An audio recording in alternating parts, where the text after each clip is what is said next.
If you organize your mind to a certain level of organization, it in turn organizes the whole system. Your body, your emotion, your energies, everything gets organized in that direction. Once all these four dimensions of you, your physical body, your mind, your emotion and the fundamental life energies are organized in one direction, once you're like this, anything that you wish happens without even lifting a little finger actually. It would help to assist it with activity, but even without doing any activity, you can still manifest what you want if you organize these four dimensions in one direction and keep it unwavering in that direction for a certain period of time. Right now the problem with your mind is, every moment it is changing its direction. It is like you want to travel somewhere and every 2 steps if you keep changing your direction, the question of you reaching the destination is very remote unless it happens by chance. So, organizing our minds and in turn organizing the whole system and these 4 basic dimensions of who you are right now in one direction, if you do this, you are a kalpavruksha yourself. Anything that you wish will happen. But right now, if you look at your lives, everything that you have wished for till now, if it happens, you have finished. Everything and everybody that you have desired for, if all of that lands up in your house today, could you live with that? So organizing our minds fundamentally means moving from a compulsive state of activity to a conscious state of activity. You might have heard of people for whom they asked for something and beyond all expectations it came true for them. Generally this happens to people who are in faith. Now, let's say you want to build a house. If you start thinking, oh, I want to build a house. To build a house I need 50 lakhs, but I have only 50 rupees in my pocket. Not possible, not possible, not possible. The moment you say not possible, you're also saying, I don't want it. So on one level, you're creating a desire that you want something, on another level, you're saying, I don't want it. So in this conflict, it may not happen. If you want life to happen the way you want it, because right now, the very crux of your happiness and your well-being is this. If at all if you're unhappy, the only and only reason why you're unhappy is, life is not happening the way you think it should happen. That's all it is. So if life is not happening the way you think it should happen, you're unhappy.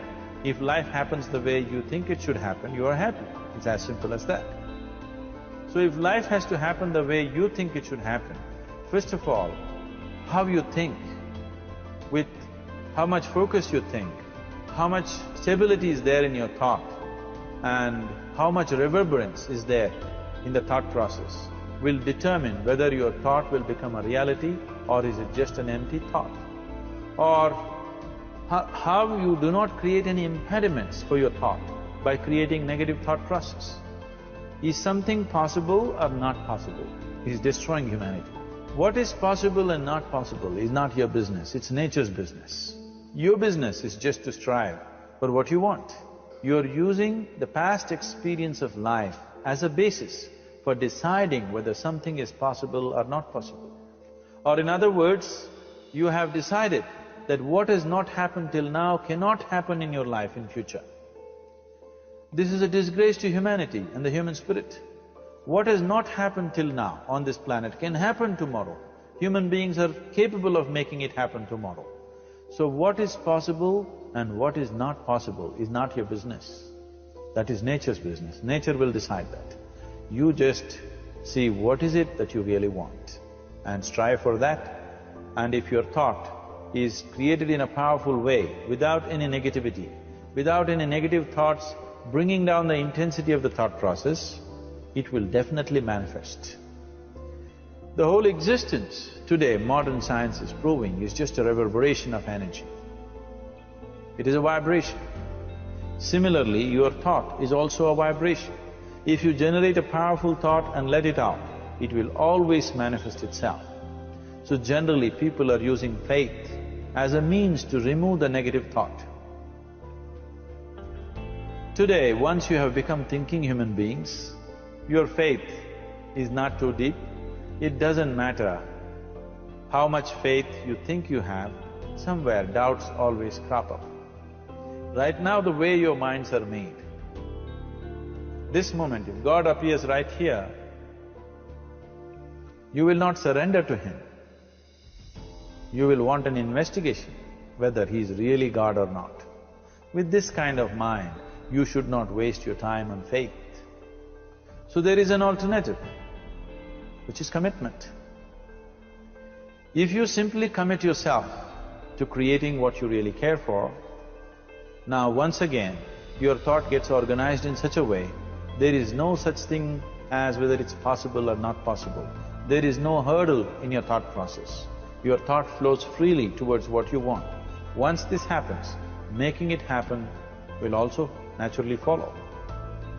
So to create what you really care for, first and foremost thing is that what you want must be well manifested in your mind, that this is what I want.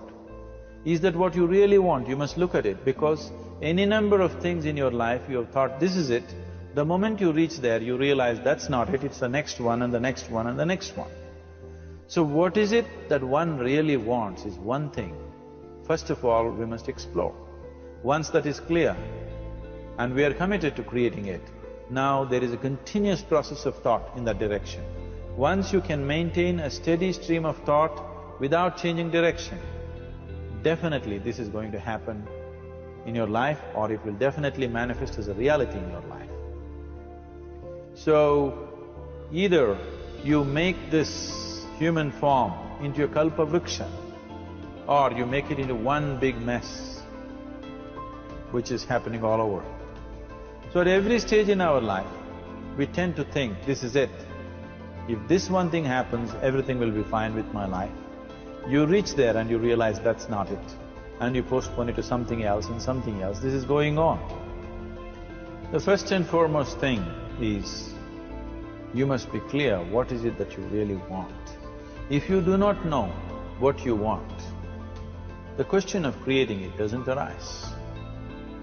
If you look at what you really want, what every human being wants is, he wants to live joyfully, he wants to live peacefully.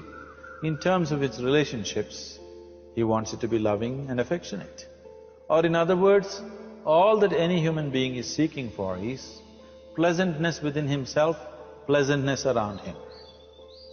If this pleasantness, if it happens in our body, we call this health and pleasure. If it happens in our mind, we call this peace and joy. If it happens in our emotion, we call this love and compassion. If it happens in our energy, we call this blissfulness and ecstasy. This is all that a human being is looking for. Whether he is going to his office to work, he wants to make money, build a career, build a family, he sits in the bar, sits in the temple, he is still looking for the same thing. Pleasantness within, pleasantness around. If this is what we want to create, I think it's time we addressed it directly and commit ourselves to creating it. So you want to create yourself as a peaceful human being, joyful human being, loving human being, a pleasant human being on all levels. And do you also want a world like this? A peaceful world, a loving world, a joyful world? No, I want greenery, I want food. When we say a joyful world, that means everything that you want has happened. So this is all that you're looking for. So all that you need to do is commit yourself to creating it, to create a peaceful, joyful and loving world, both for yourself and everybody around you. Every day in the morning, if you start your day with this simple thought in your mind, that today, wherever I go, I will create a peaceful, loving and joyful world. If you fall down 100 times in the day, what does it matter? For a committed man, there is no such thing as failure. If you fall down 100 times, 100 lessons to be learned. If you commit yourself like this to creating what you really care for, now your mind gets organized. Once your mind gets organized, the way you think is the way you feel, your emotion will get organized. Once your thought and emotion is organized, your energies will get organized in the same direction. Once your thought, emotion and energies are organized, your very body will get organized. Once all these four are organized in one direction, your ability to create and manifest what you want is phenomenal. You are the creator in many ways.